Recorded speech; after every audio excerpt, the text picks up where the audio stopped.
My apologies, I was muted. Hello, everyone. My name is Miriam Villa, and I'm ASDA's National Chair on Advocacy. Welcome to FQHCs Benefiting You and the Public. This webinar is part of ASDA's months-long celebration of Advocacy Month. This year's theme is Closing the Gap, Ensuring Oral Health Care for All Communities. Tonight, we're excited to welcome Dr. Sue Etminan to share more about her work in public health in Illinois. There will be an opportunity to ask Dr. Etminan questions after her presentation. You can submit questions at any time in the webinar in the chat box. This webinar will be recorded and available on ASDA's website next week. Okay. All right. Dr. Sue Etminan completed her dental degree at the University of Pennsylvania. Her master's in public health and Bachelor of Science in biology were completed at the University of Illinois, Chicago. She completed her commitment as an NHSC loan repair in the greater Chicago area. She was selected as an Albert Schweitzer Fellow, which she used to further her understanding of social determinants of health, and as an Obama leader in 2024, where she gained advocacy and policy skills. Please join me in welcoming Dr. Etminan.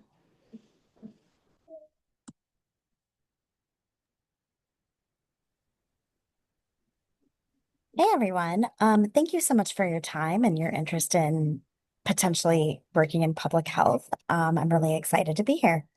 So first we're going to start with what is a federally qualified health center, and the abbreviation that you'll see used often is FQHC.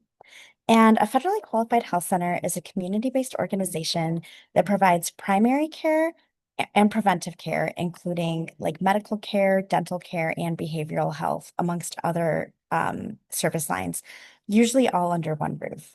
They can serve all individuals regardless of their ability to pay or health insurance status. And basically, they have a very public health minded mission. They want to serve either underserved urban or rural communities. And HRSA, which is the government agency that funds FQHCs, funds 1,400 health centers in the United States with 13,000 service delivery sites. So a single FQHC like mine has 12 clinic sites. Some of them may only have 2 clinic sites. Some of them may only have 1. There's ones, I think, out in California that have over 50 sites. So a lot of diversity in FQHCs. The 2 things that have to be true for all FQHCs is that they don't turn away anybody regardless of their ability to pay, and all FQHCs have a patient majority board, and they have strong reporting guidelines for quality, volume, and demographics back to the federal government at the end of every year. So what does it mean to have a patient majority board? At least 51% of your board of directors has to be a patient of your health center. So that means that I answer to my CEO and my CEO answers to the board, who is in turn majority patients. And that makes sure that the patients are dictating what we do and the decisions and the strategic decisions that the health center makes every day. All FQHCs have to follow those guidelines, but other than that, there's a lot of variability between FQHCs. So if you've seen one, doesn't necessarily mean you've seen them all. Health centers in the United States serve every 1 in 12 people, and every 1 in 9 children go to a federally qualified health center. And sometimes people go to one and they don't even know, right? Because they're all called different names. They're all called maybe Community Health of Denver, or mine is called Miles Square Health Center. So you never know like which one that you're going to is actually a health center. And a lot of patients may not be aware of the guidelines that their health center follows. So they serve many special populations. There's about 800,000 school-based health center. So some of the health centers are actually inside of elementary schools, high schools, and middle schools. 900, close to 1 million agricultural workers. About 6.7 million are served in another language that's not English. 4 million public housing patients, and I know my health center got its roots in public housing. And there's about 1 million or so patients experiencing homelessness, and healthcare for homeless is like a whole nother section of FQHCs. Next slide. So of all the FQHCs, the dental departments completed 16 million dental visits last year for 6.7 million dental patients. And 21,800 dental health professionals work in the FQHC workforce. It's a lot of dentists and hygienists. And working at a FQHC, you are eligible to apply for a National Health Service Corps, either as a scholar or a loan repair. And that's the link to the website. If you're a scholar, you sign up while you're in school and they pay your tuition. And then in exchange, you have to work that many number of years at a health center, anywhere between, I think, 2 to 4 years. This NHSC Scholar program is really, really selective. It's hard to get in. There's way more people that apply than get in. So don't be discouraged if you don't get in as a scholar. You can also reapply as a loan repair. If you're a loan repair, it means you're already a dentist, you're already working, and you happen to find a job at a community health center. Then you can sign up to do loan repayment, as many of my staff dentists do. They get the job first, and then they apply to be a loan repair through the HRSA website. There are 1,400 dentists and 397 hygienists that are in the loan repayment program. And that means they're working in these HIPSAs, which are a health professional shortage area. All FQHCs are in HIPSA areas. And the federal government gives you a HIPSA score. Again, more people apply than there's funding for, so don't be discouraged if you don't get it the first year. You might get it the second year or on. And every year you work as a loan repair, they give you a certain amount of money. I think it's $25,000 a year, tax-free, that you can just put towards your loans. And that's on top of getting your regular salary at the health center and all those regular benefits. So this comes from a separate pot of money. Next slide. So talking a little bit about Miles Square, just to give you a snapshot into our community health center, we're one of the bigger community health centers. We provide about 157,000 visits to about, well, these numbers are a little outdated. They're from 2022, but we see about 60,000 patients a year. Most of them are adults, about a third are children. Most of them are within the federal poverty guidelines. And we do have our demographic breakdowns there, our gender breakdowns, and then also our insurance breakdowns as well. And that actually matters as a provider where you're deciding where to work, because a lot of times what we do, the patients opt to do what's covered by Medicaid or Medicare, just because they don't have the funds to do work that's not covered. And so if you know that you want to do certain things that are not covered by Medicaid, it may not be a good idea to go work at an FQHC because you may find yourself limited by the numbers of procedures that you do. Next slide. So under our roof, which means under our 12 clinic sites, we offer family medicine, women's health, urgent care, cancer survivorship. We have social services and social workers, behavioral health. We do methadone dosing at our clinic in the mornings. We offer radiology and mammography. Pediatrics, we have on-site pharmacy, obviously dental, HIV/AIDS care. We offer telehealth services, and we also have select specialists that rotate through our sites. And we also have a WIC clinic. For those of you that don't know, the WIC office is where women can go after they have their baby, and it helps them with signing up for things like EBT and food stamps and other services that they need. Not all of these services are offered at all 12 of our locations, but they are offered within the service so we can easily refer to each other, or and we try to kind of centrally locate them so that people can easily get to a site that, say, does have a pharmacy or does have an urgent. Next slide. So now we're going to talk a little bit more about the dental services that we offer at our health center. And keep in mind, ours is one of the more, I think, robust health centers. And you'll see all sorts of different types of health centers and services they offer, and we can go into that a little bit later. Next slide. So we see kids and adults.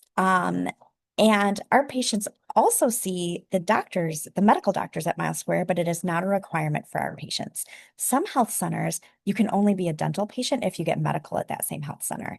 Some health centers only see kids in the dental clinic, but they do see adults on the medical side. So it really depends. Each one can there's a lot of flexibility in how you structure your dental clinic.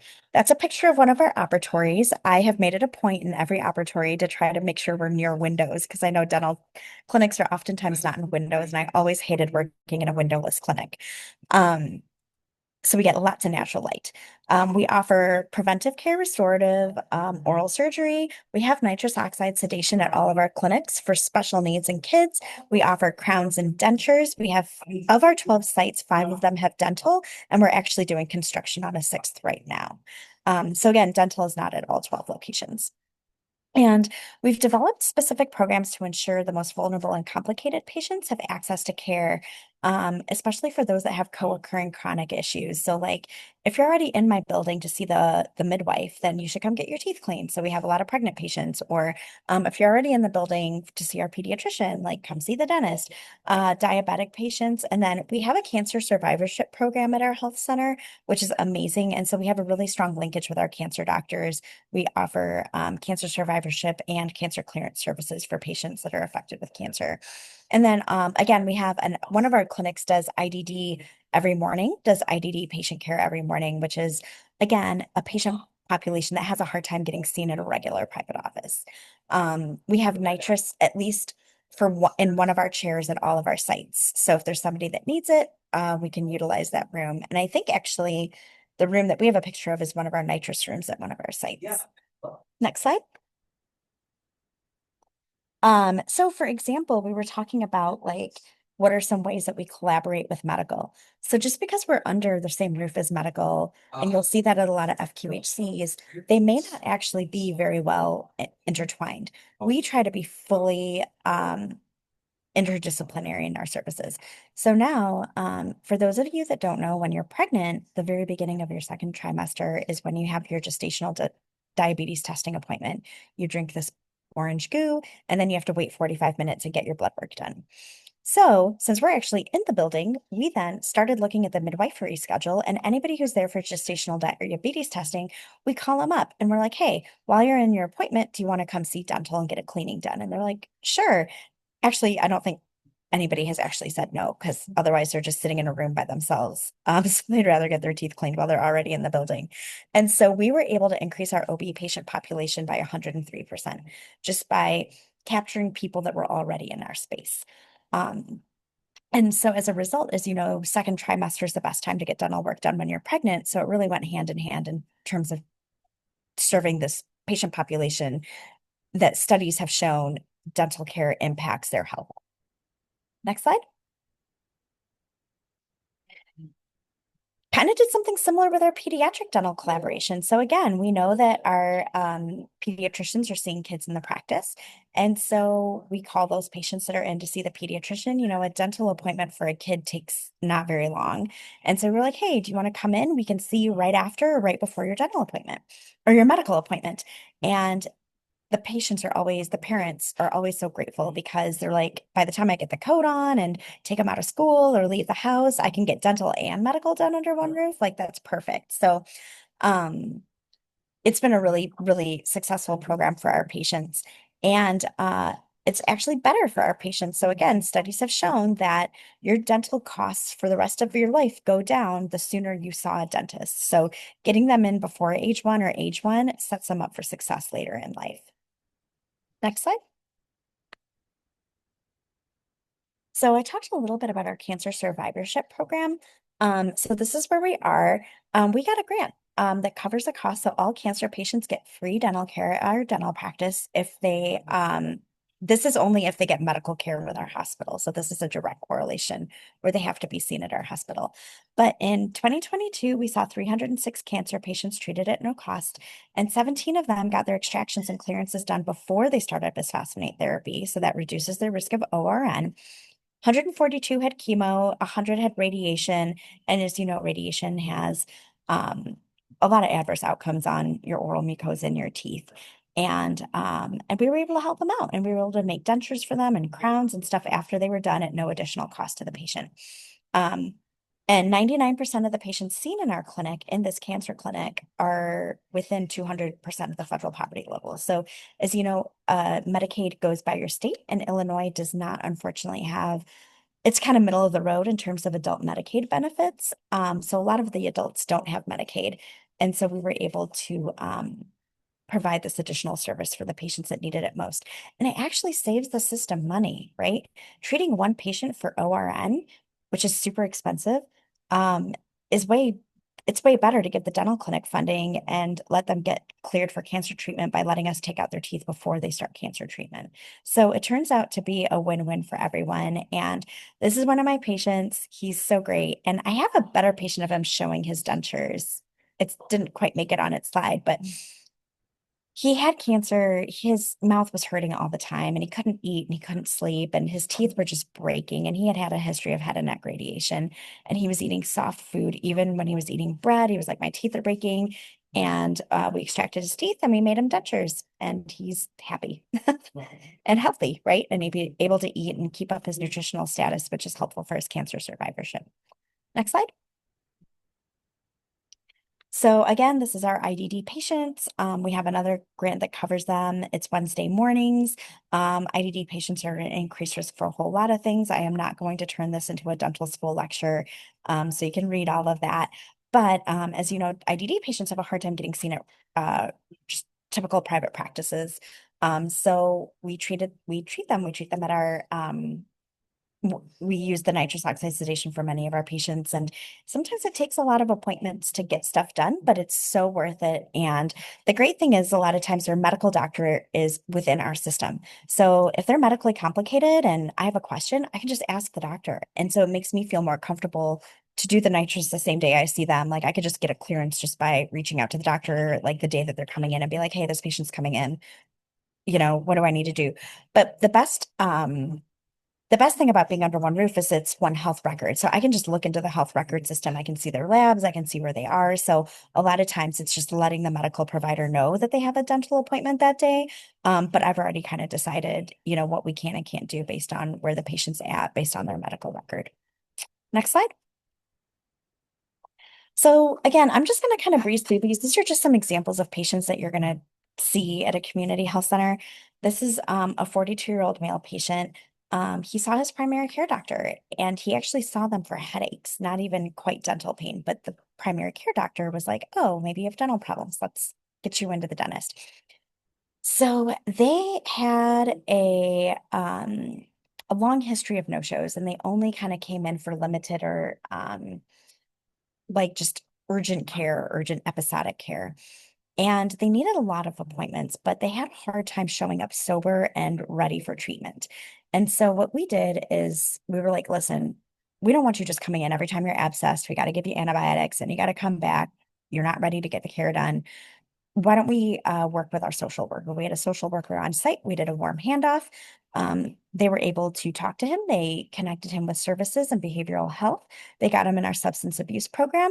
That was 4 years ago. So now 4 years later, he's making healthy choices. He comes in great for his appointments. His girlfriend comes into appointments with him now. They all come and see us. His alcohol use is in remission and he's on medication for his mental health diagnoses. He's also a veteran. So he had PTSD and a whole host of other issues. And what made me so happy is I actually was just treating him the other day and I was in his medical chart and I was like, he came in for his preventive cancer screening. He came in for his fit test. And I was like, that's amazing. Like this is a patient that was only coming in for episodic care. And to get him to come in for preventive cancer screenings just shows how long he's come and how he's making much healthier choices. Next slide.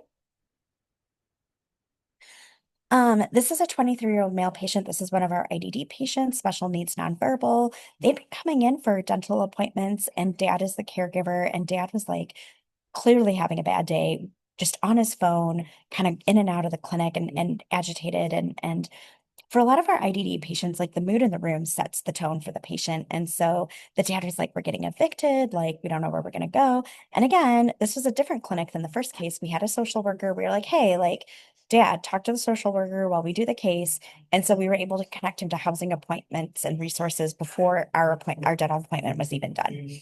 Um, and that was just a really great feeling for us in dental and just for the patient and the dad in general. Next slide. I think this is our last case. Again, I'm not going to read all of this and turn it into a dental school lecture for board prep or anything, but this is we see more complicated patients, right? Because medical's here and they send us a lot of their patients. But he's got chronic GI issues, mental health issues, PTSD, multiple psychotropic medications, and his teeth and his pain were a contributor to his depressive symptoms. And so that's when behavioral health was like, hey, go see dental. Um, he came and saw us. He had a lot of things, but markedly, he had significant xerostomia. And so we were like, we can fix this one issue, but if you don't fix your xerostomia, you're going to be back in here with like issues all the time. And so we were able to consult with his behavioral health team. We were able to communicate with them through our shared medical record system. And they were able to, he was on some medications that had anticholinergic side effects. And so they actually cross-tapered the antidepressant to another medication and it actually helped. So like a year later, we're co-managing the case and he's seeing better results. It's so much better than just like writing a referral or a consult into the void and you give it to the patient and you hope somebody fills it out and gives it back. Like here, like dental is not fully integrated in the medical system, but I can look into the medical system and I can work with them as part of the team and make sure that all the patients are getting what they need. Next slide. So talking a little bit about the dental workforce at our health center, um, and just to go back, like this is just my health, the UI Health Square Health Center, and not health centers are the same. Some may have a dozen medical sites, but their only dental site is a school-based health center where you're just going to be doing work on kids all day. Um, and when you're interviewing or looking for positions, it's important to ask, like, what's your patient population like? Not just for the whole clinic, but for the dental piece specifically, because if you want to do a lot of pros, it's probably not a good idea to go work at a school-based health center where you're probably not going to be doing a lot of dentures or crowns, right? Um, and so asking those questions in advance would be really helpful so that you can find a landing spot that you are happy with. Um, these next slides are talking about what we do in terms of growing and developing our own dental workforce. As you can imagine, staffing all these clinics takes a lot of time and it takes a lot of energy. And we also have a challenging time in finding staff because a lot of dental staff historically are used to working in the private practice model where you're just talking to dental people and dentists and you're just in your own world, and they prefer that. We have an interdisciplinary care model, so we need to have people that really know how to work on an interdisciplinary care team. For example, all of our waiting rooms are shared. You don't know if that patient's there for medical, substance abuse, dental, or anything. A lot of our clinical spaces are shared with all the other members of the care team. So you want to make sure we have people on staff that understand that and know how to work in that space. So things we have is we actually train our own dental assistants and certify them within our health center, which has been really helpful. We have D4s and some D2s do their preclinical rotations with us, and that's been really great as well. Because I'm part of a UI Health Mile Square Health Center, we actually have family medicine residents that rotate with us in dental. And that's been really cool because the medical residents are learning right alongside the dental students. And it's been a really great opportunity to learn and teach and grow with them as well. And we actually received a grant to start an AEGD. We're in the process of getting accredited and we hope to start AEGD dental residents in 2027. And our goal is to train and educate the next generation of healthcare workers in a multidisciplinary setting so that we can increase access to quality and equitable care by a workforce that understands who we serve. Um, Sometimes it's hard to make that jump between private practice and public health. And so we want to make sure we're at least exposing people to what we do. And so they can decide maybe right after school or maybe even years down the line that they want to come back to it and they have a deeper understanding of what we do. Next slide. I love this one. So I started as a dental assistant many, many years ago, and dental assistants can go on to be doctors, right? We see it all the time. So it's a rewarding career that opens doors for a lot of our folks. And we actually work with the Chicago Housing Authority. So we recruit folks in low-income housing. We certify them, we train them to be dental assistants, and then we put on a job fair. And some of them get hired by us, some of them get hired by other people.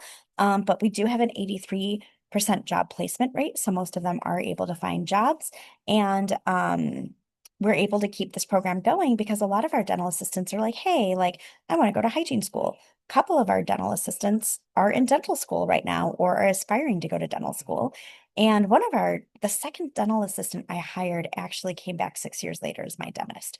So he's been our dentist now for 4 years. And that was such an amazing transition to be part of. So we have this really great dental assisting program. And I say that because if you're a dentist and you're interviewing for a position with me, one of the things we ask you is, are you willing to train? Are you willing to teach? Because giving back is part of what we do, not just for the patients and the care we provide, but also for the workforce we have. Next slide.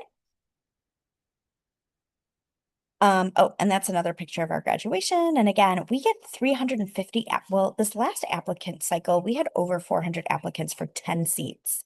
So we have a crazy amount of support and interest in this program, and we're looking forward to keeping it going. So those early pictures was how we started, and like these are the students that we have now. Next slide. So these are the student rotations we have. We have dental student rotations. We are part of UI Health, Health and Hospital System.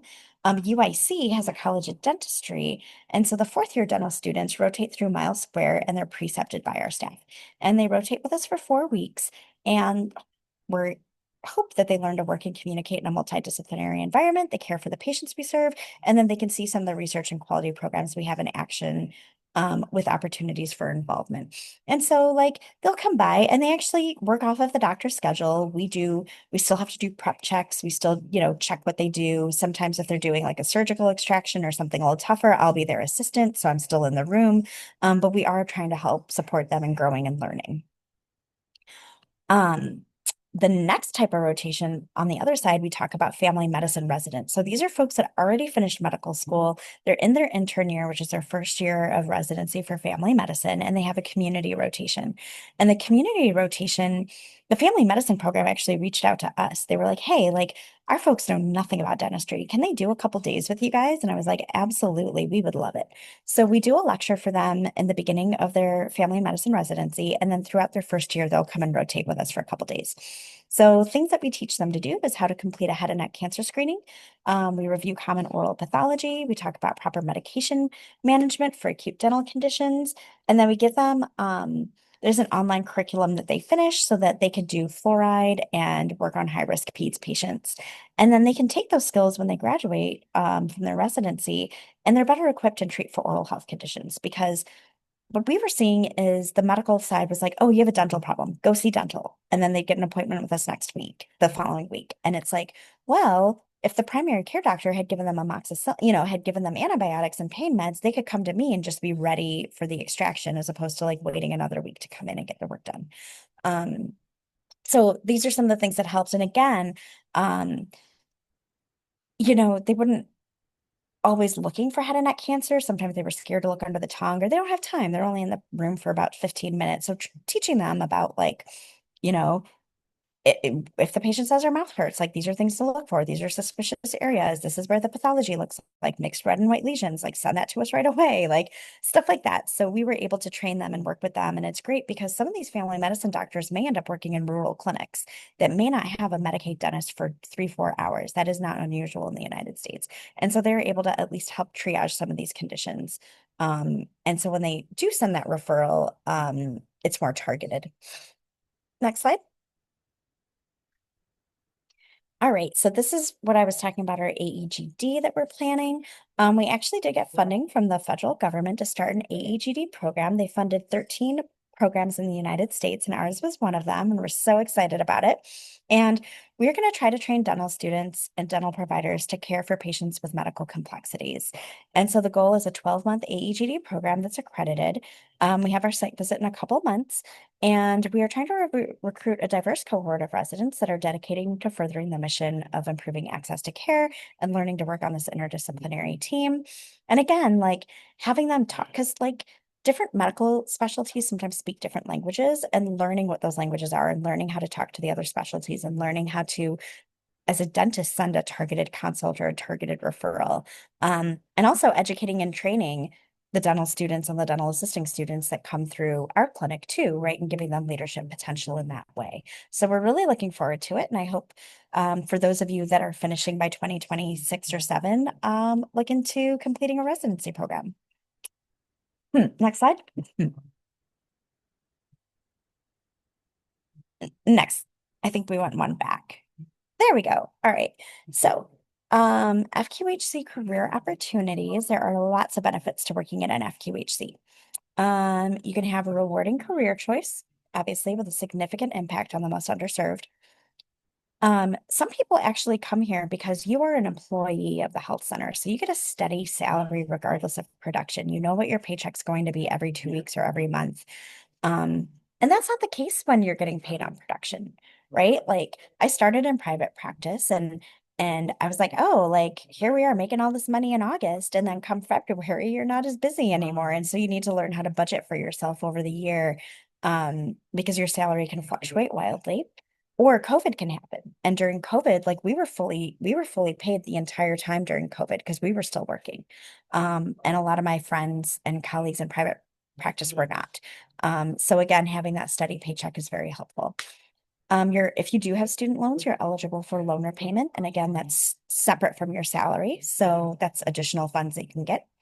You get great education, great training, um, and a lot of leadership potential. A lot of leadership potential in terms of training other workers, training other people. We were asked to do a health fair. I sent my one of my newer dentists to go, and she came back. I was just talking to her today. She's like, I loved it. I want to do more of it. And I was like, that's great. Like, go ahead. Um, or like, for example, we have a baby shower for all the moms that are giving birth that see the midwives. I think it's every other month. And so one of my other dentists went and did an education piece with toothbrushes and toothpaste and did all of that during the baby shower. And so a lot of opportunities for like working with groups of patients um, and leadership potential in terms of eventually being a dental director. The benefits are vast. Your malpractice is paid for through FTCA, which is covered by your health center. So you do not have to pay for malpractice for the work you do within your health center walls. Now, if you choose to moonlight on the side, that's separate. You will need malpractice, but like I don't need to, for none of my staff, actually, none of the providers pay for malpractice, and that's a huge cost savings. You get paid time off. That depends on your health center. Mine is pretty generous. You usually get CE funds. Our practice offers, I think, $2,000 and 5 days for CE. And then each center has its own unique employment package. So, like, you would need to ask them what that is, but like, there's usually retirement benefits. Like, getting retirement benefits in any kind of job these days is rare. But even as a dentist, I feel like it's even more rare. So, I am very appreciative of that. I also have kids. I have two kids, and I was able to take maternity leave when I was at these community health centers because I was an employee. I qualified for FMLA. I got paid time off to go have these babies. At least half my maternity leaves, I think for more than half were fully paid out. Um, and I like having a schedule. So like I can request days off, still get paid for it, right? Because I have paid time off. Or if like my kid has something going on, I can just like take that time off to like go do family stuff. And for me, that was always really, really important. And that was one of the reasons that I did not want to be a practice owner, because as a practice owner, like you might be on vacation. I've heard of this happening, and a pipe bursts in your practice, and then you got to cut your vacation short and come home, or you're not able to do a thing because something suddenly came up with the business. So, for me, I prefer the stability and like just the support I get from the institution. All those really cool programs we designed, I did that with the support of my institution behind me. So I like building things, and I like it's easier to build things when you're at a larger organization that can help you build that. Next slide. So again, talking about kind of the pros and the cons and things that you need to look for yourself is I get organizational structure. I have an HR team. I have an IT team. I have a billing team. The downside is I don't get to pick any of these people. They're all hired by others and they work for the organization, and I learn to work with them all.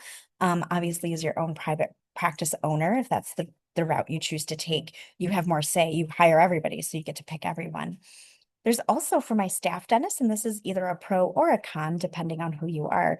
You have no direct staff supervision. So my dental assistants don't actually report up to my dentist. Um, Again, for some dentists, they want that. For some dentists, they don't want to manage anybody. They like being able to go home at the end of the day and not have to review time cards and figure out payroll taxes. My dentist can just go home. My dental assistants report up to my dental coordinator. I have a dental office manager, and all the assistants report up to her. All the assistants in the front desk for the dental report up to her. My policies and procedures are provided to me. I help draft them, I help write them, but it is very helpful to have an IT security policy. I don't have to worry about getting hacked. I don't have to worry about, I have an IT team that supports me and manages all of that stuff for me. I'm just saying that because that's been in the news lately. I was reading a dental office had to settle a lawsuit because they were hacked. That's a hiccup that may or may not happen to me, but I do have professionals working on it. I don't have to figure that out. a need to communicate with other members of the healthcare team. And again, I love that. Um, and when I hire and interview my dentist, I tell them, I was like, about 75% of the time, you're going to be the only dentist in the building. Are you okay with that? And some people love it, and some people say, no, I really, want a more collaborative, I want to be with other, dentists. I want to work, I don't want to work, or sometimes they say, I don't want to work in such a busy place with like 100 patients coming in and out every day. I'd rather work in a smaller private office that maybe only has like 20 patients a day. So just knowing that you're going to be working as part of a big team, there's a break room you're going to have to share with everybody. There's workstations that you share with everyone and what that looks like. And again, the set schedule. I like the set schedule. It doesn't work for everybody. I'll give you an example of something that I had a dentist that had been in private practice a little bit and then transitioned over to us. And they were like, oh, like, can I just work through my lunch and leave an hour early on this day? And I was like, not really. You're going to have to actually put in the time and take it off because my assistants are union staff and they get an hour for lunch. So you can't just decide to work through lunch. Like you will not have any assistants. Um, so I know in private practice, you can kind of be like, oh, I'm just going to end at 2 o'clock today or whatever. My patients, you know, I'm going to start an hour late because I'm going to go to the gym every Wednesday. Like that's a little harder to manage when you're working in an organizational structure and we staff it according to your schedule. I also wanted to say if you do sign up for National Health Service Corps and you're signed up for a certain amount of time, given like 2 years, let's say a 2-year commitment, breaking that contract can be costly. The last time I checked, I think it was an additional $13,000 each month that you break it early. So if you decide to go with the National Health Service Corps, you're pretty much locked in until your contract is done.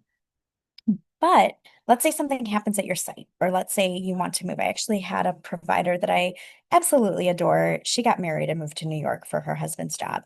You are able to transfer.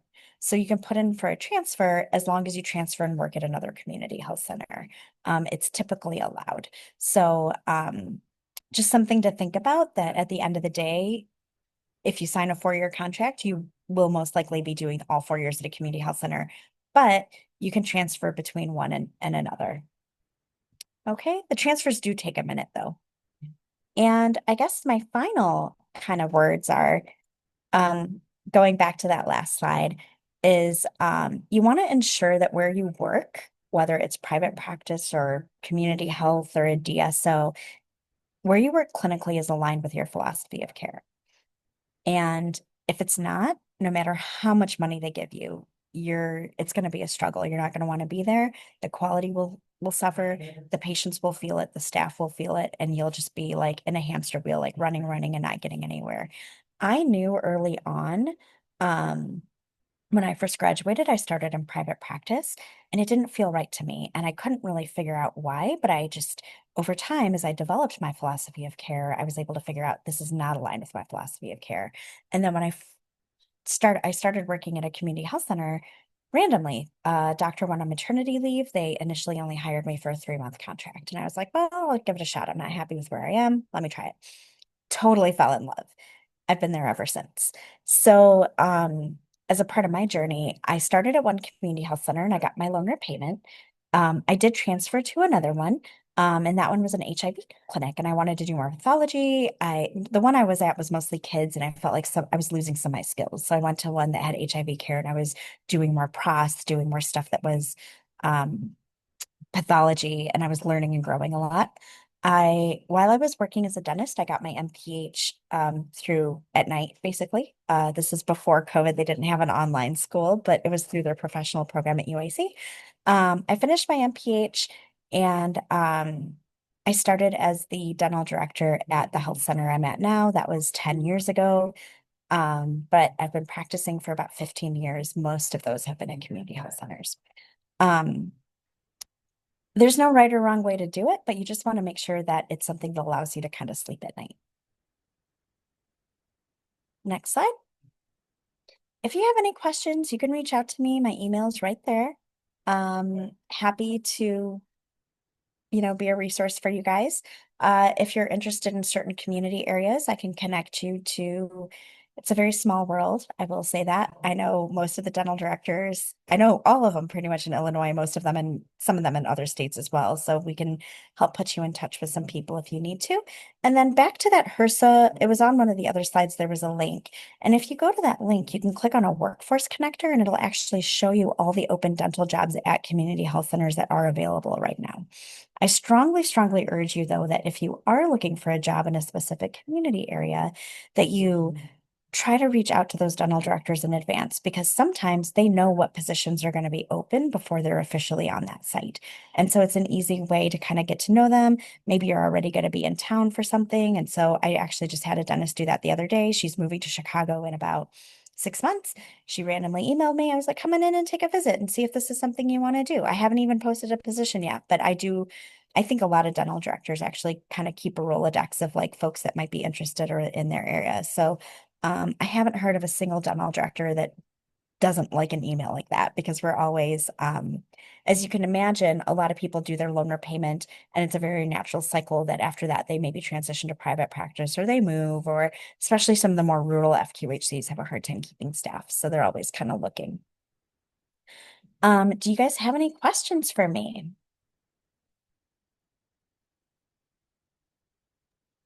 Thank you so much, Dr. Etminan. At this point in time, I just to say this regarding that really informative presentation. Thank you for taking the time. We have a couple questions for you in the chat that I will be sharing. So the first one that we have here, and some of them you already touched on, but the first one is, I'm a D4 who did rotations at an FQHC and loved it. What are some Hey, advantages of a new grad going to an FQHC straight out of school as opposed to a DSO, which offers fast learning and CE? How do new grads typically feel about the pace? good question. So again, if you go to one FQHC, you've only seen one. I can say I don't actually hire new grads. Sorry for those on the call, but I don't hire new grads for a reason. My health center offers a very robust scale of services at a very fast pace. Our patients are generally more medically complicated. And so we have found that new grads were struggling. So we typically like to hire people that have a year or two under their belt. The only time we hire new grads is if you've done a residency, because that's an extra year that you can grow. Um, I will say reach out though, because a lot of FQHCs only hire new grads because they want somebody who's in that loan repayment program because that ensures that somebody will stay with them for the 4 years of the program. So I think it really depends on the clinic and the FQHC. So reach out to that dental director and kind of find out what it's like. Um, yeah. Okay, thank you so much. The next question we have for you is, how likely is it to get hired if you don't do a dental residency program? I'm debating whether or not to do an AEGD residency. Also, can you please tell me the AEG program location that you were mentioning that begins 2027? Can you share the information on applying? Right. So I can't share the information on applying because we're not accredited yet. Ours will be in Chicago. But I will say there's 13 other programs that got funded, and the one in Arizona is starting in 2026. So if you look up Valleywise Health Center, they've got one in 2026. I think there's one in Brooklyn that's also starting in 2026. So you can look that up. Some do hire new grads. I always kind of regretted not doing a residency. I didn't even know. I don't think there just weren't as many around when I finished. I mean, I'm old. There weren't as many around when I finished. I knew I didn't want to do a GPR, but an AEGD actually gets you in the field, and I think I would have really liked to do one. So, nothing wrong with doing one if you can swing it. Um, it's a great way to brush up your skills, and it's always it makes you more employable. But do you have to do one? No, I would say I have 8 dentists on staff now. 2 of them have done residencies, 6 of them have not. So, but I do think especially as we get our own residency, we'll probably hire more that have done one. Wonderful. Thank you so much for that. The next question we have is, what is the expected salary for a new grad? That is going to vary. It's going to vary a lot because the salaries that a health center offers you oftentimes depends on where they're located. I can tell you a rural FQHC. and I know one in South Dakota. And I know this because I was mentoring that dental director. She's a new dentist, and a year into it, they made her the dental director. Their salaries were really high because it was a rural area and they needed to offer more money to get people to go out there. Um, Salaries in an urban area are probably going to be a little bit less than private practice. That is true.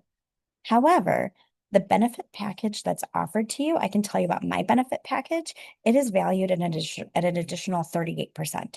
So my dentists basically get another 38% of their salaries as in benefits in terms of health insurance, disability insurance, paid time off. Like I could not go to work for 4 weeks out of the year and still get paid, right? So that's things you need to think about.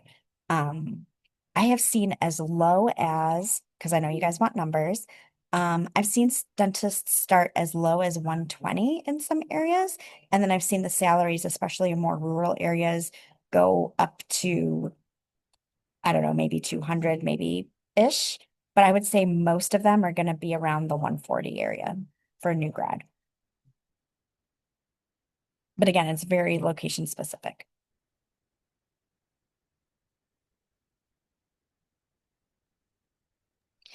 Okay. Um, Sorry, Dr. Etminan, you can go ahead. I was just reading, so FQHCs interdisciplinary or just dentistry, they all have to be interdisciplinary. So part of being an FQHC is you have to offer medical, dental, and behavioral health. They all do it.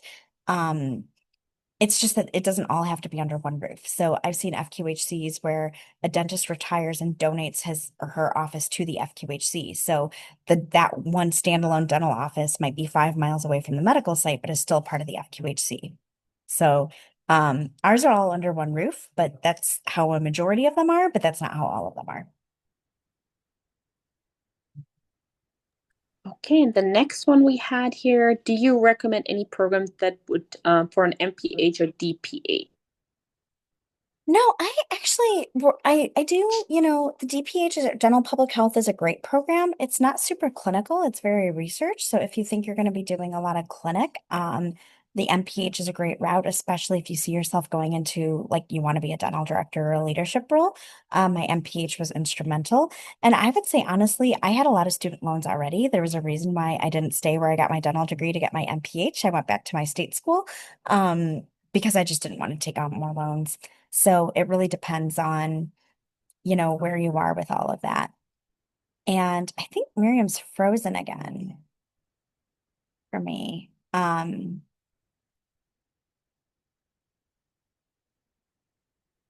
So did you want me to go to the next question? Yes. Okay. Thank you. Um, So are these jobs open for people on a visa? And is there anyone, I can connect with? The visa question really depends on the health center. Some health centers sponsor visas, some of them don't.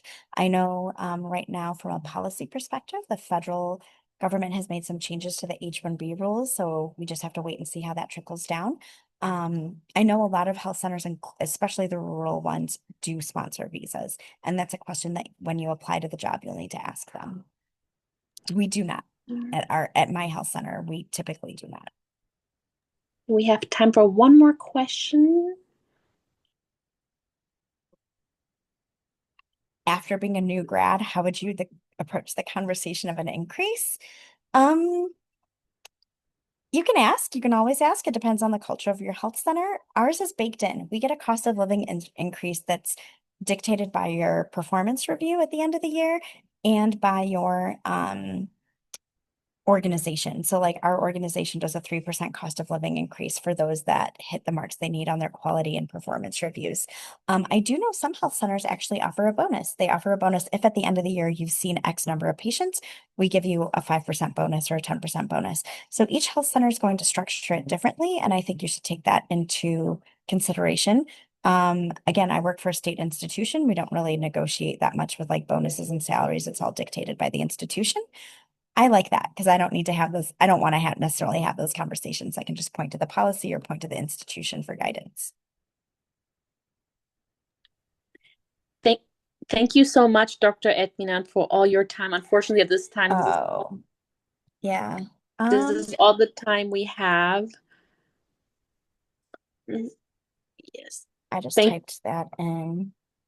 Okay. So thank you everybody for joining this webinar to hear more about careers in public health. Don't forget that attending this webinar earns you and your chapter a point in the Advocacy Certificate Program Chapter Challenge. 6 chapters will be awarded funding to plan future advocacy events. Submit your points to ensure your chapter is one of the winners. We have a couple more opportunities for you to get involved with national initiatives during Advocacy Month. Be sure to check out ASA's website for more ways to celebrate Advocacy Month. Thank you again for joining us this evening. And thank you so much again, Dr. Sue Etminan, for all your time and all the great information. This was super informative. We really appreciate all your time and support here. Great. Thanks, guys.